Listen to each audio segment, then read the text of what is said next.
What? I gotta sneeze. I gotta sneeze. Woo!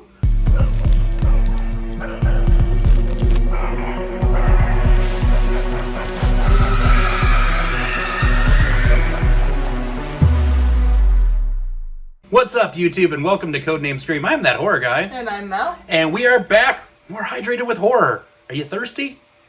I hope that doesn't sound as... Thirsty, yeah, stay my friend. thirsty, our fiends? I don't know. Only the Misfits fan. Yeah, we'll come up with a thing. Probably not. I mean, we still have a bunch of water videos to go, No, yeah. so we'll come up with a catchphrase. That isn't used by Dosakis. So, because we're not the most interesting men in the world. No. you know that if you're here. And if you go on Patreon, patreon.com/codenamescream for only $1 a month, you can see just how uninteresting we really are. Correct. Maybe not. I guess that's for you to decide. But we're back with a newer water film. Newish. Mm-hmm. Newer. Mm-hmm. Something. The newest we're doing. Series, yeah. Yeah. What are we doing? We're doing Underwater. It was released January 10th, 2020, and we have some familiar names in here. One we talked about earlier this week, directed by William Eubank, who did Paranormal Activity Next of Kin. Yep. If you haven't seen that, it's out already. So even though we haven't filmed it yet, it's out already, which is confusing. But there's some weird fourth wall stuff going on here. We're talking in the future about the past tense that doesn't currently exist. That's some paranormal activity. Yeah, now that's some paranormal activity worth shooting a film about. That's some ghost dimension stuff. It It was written by Brian Duffield and Adam Kozad, and it was produced by Peter Chernin. We've heard that name before.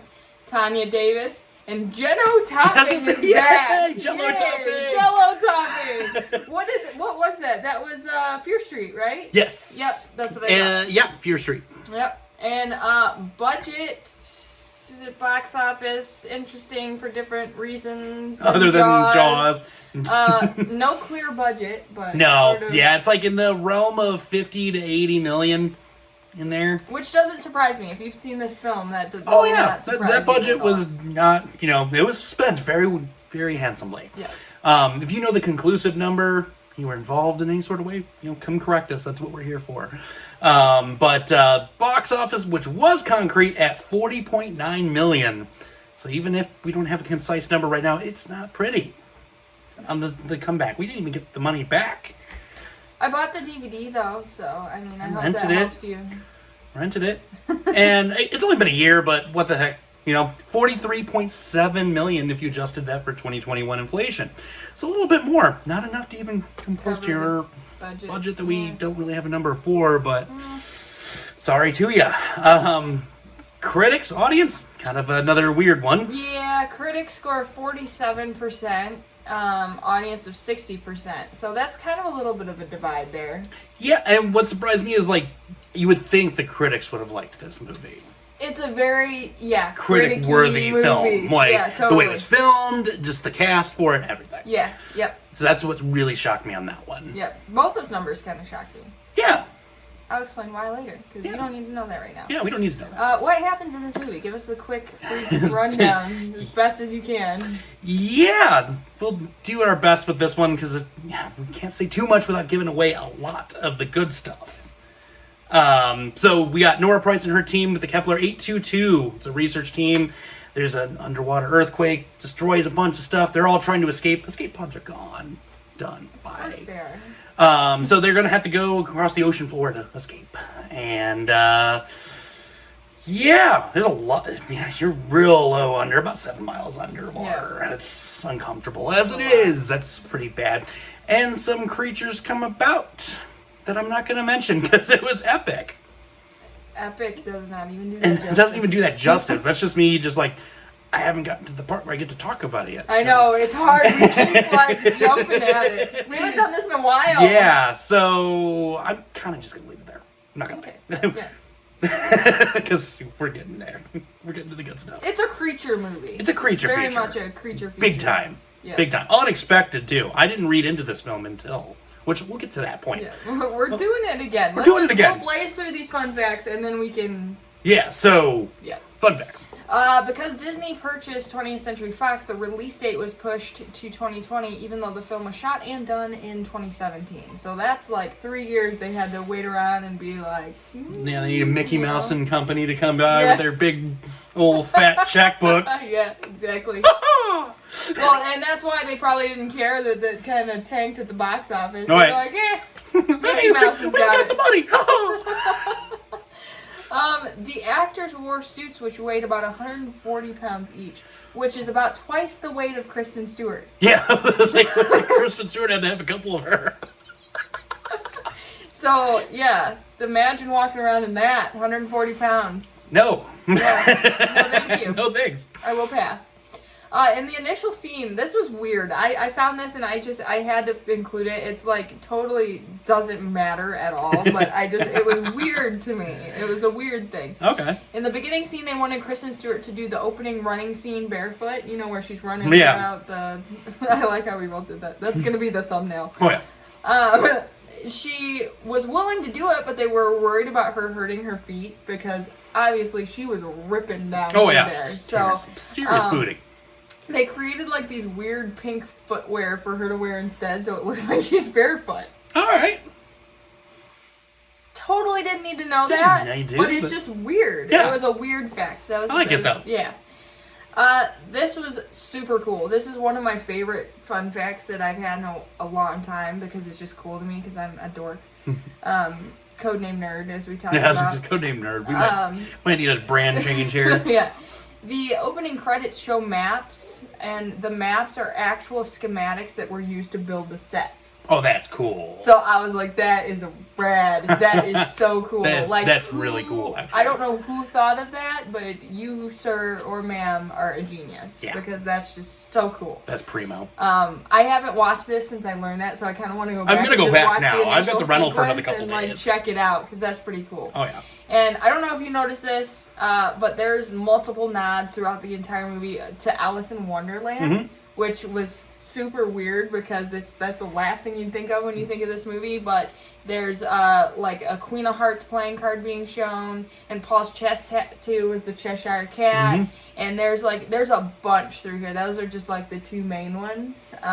If you found some, let me know in the comments, because that's kind of like it became like this whole internet thing. Like you can look into it, like search Underwater 2020 Alice in Wonderland, and it's like a whole thing. Now I need to go back and do that. Internet. I got a busy couple days. So this is the exciting part. What did you think? That's probably been word vomiting through the entire time.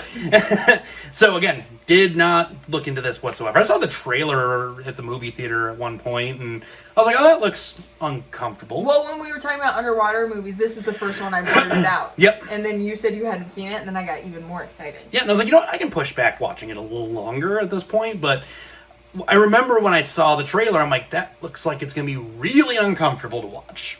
I watched Gravity in the theater and about had a panic attack through that whole film. So I was not about to immerse myself underwater. As we've discussed, I'm terrified of the water. Terrified of deep water. And can't swim. Yeah. And, this movie did that for me. This is some of the most anxiety-ridden I have felt in a very long time. Felt like I could not breathe a lot through many a part in this film. And that is why I absolutely loved it. Yeah. And enjoyed every moment of it. It is the most beautiful cinematography I've seen in a while. That budget was not wasted on the cinematography, special effects, the creatures. Can't talk more beyond that. But was that a surprise? I thought we were just going to be like, oh, the boat sank and we're dying. That's what they lead you to believe in the trailers and things like that. Yeah, and I was like, oh, cool, I'll just watch some people, drowning. This is going to be fun. But that was a beautiful surprise. And, man, just, I can't talk enough about it. It's just so good. And for someone that can't swim and is terrified of water, like, it just had my anxiety going at 90. And not even like the water thing, like just feeling claustrophobic. It felt like just everything was just coming in on me. It's like you can feel like the pressure of underwater and like it just squeezing you. You can feel it. You can feel it through your lungs, through the whole thing. The thing I appreciated a lot about it, it felt a lot like if you were to take Alien and The Thing and throw it underwater. Yeah. Mm-hmm. That's how it felt to me. There was a lot of nods towards The Thing and a lot of nods towards Alien. And it felt like you were taking two phenomenal films that we've already covered previously. And it's amazing. And I'm so glad that I waited to do it so we could talk about it here. Yes. And it's Kristen Stewart. Mm-hmm. I mean, it's Kristen Stewart. That's really That's all you can really say. But, what did you think? Well, this was my favorite movie of 2020. Yep. The favorite one that was released. I didn't watch it because I had any interest in water movies. I watched it because Kristen Stewart. I literally own almost every single Kristen Stewart movie. Like, I have a stack, and even Twilight. I don't watch them. I just have them because, I know Kristen Stewart's in there, and she's just sitting on my shelf.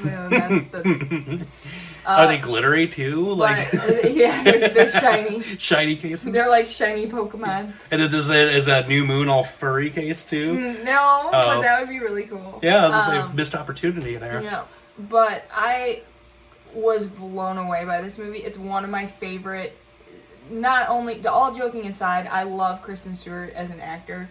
I think that as twitchy and weird and strange as she is, they always cast her in roles where that's appropriate. And I feel like her behavior just as a person made this so much more uncomfortable because she is such an awkward person. Mm-hmm. And she exhibits fear very well. Yes.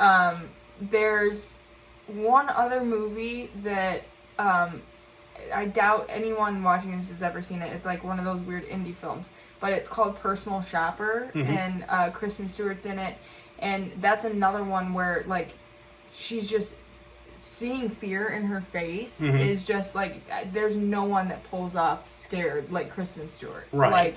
And I feel like she should be cast in more horror movies because she does scared so good. She did this so well. Honest to God, I was expecting Adventureland, quirky, weird Kristen Stewart. Yeah. And that's why I was real hesitant about this. She would make a great final girl. Oh, absolutely. She's just the epitome of that. And like you said, visually stunning. Mm-hmm. Oh my God. Beautiful.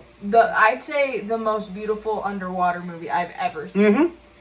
Felt the most realistic, too. The most realistic. And just, I can't explain to you how much this movie terrified me. And it had nothing to do with the creatures. No. When you get to the creature part, you're almost relieved because it's something to distract you from how just stressed out you are. Mm-hmm. If you have panic disorder or anything, don't watch this movie because it will trigger you. Mm-hmm. Because it freaked me out.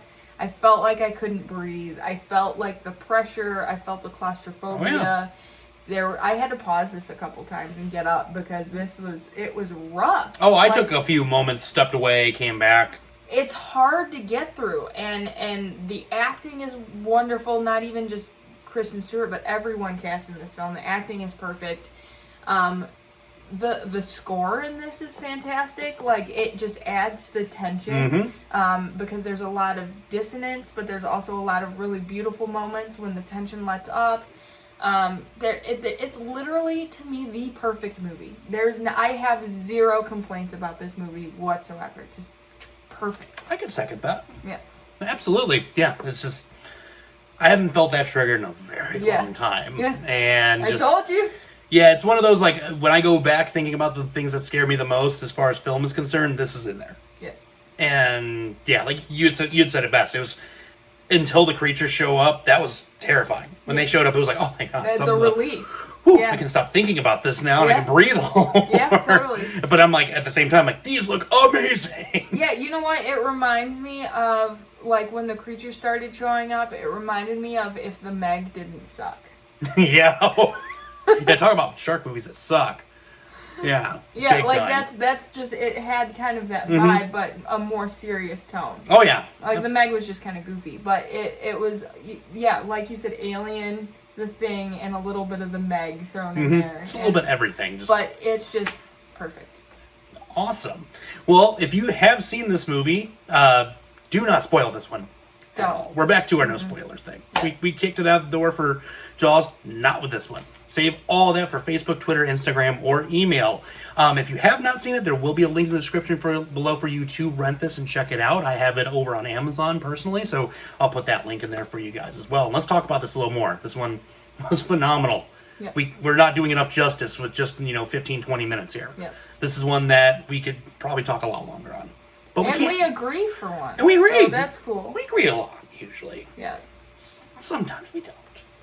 But, that's what made fun for them back in September. Exactly. So, but, yep, we've got a few more up the pipeline here for you guys in the Hydrated with Horror series. Some classics, some not so classic. A little bit of everything for you guys. So with that being said, scary later, YouTube.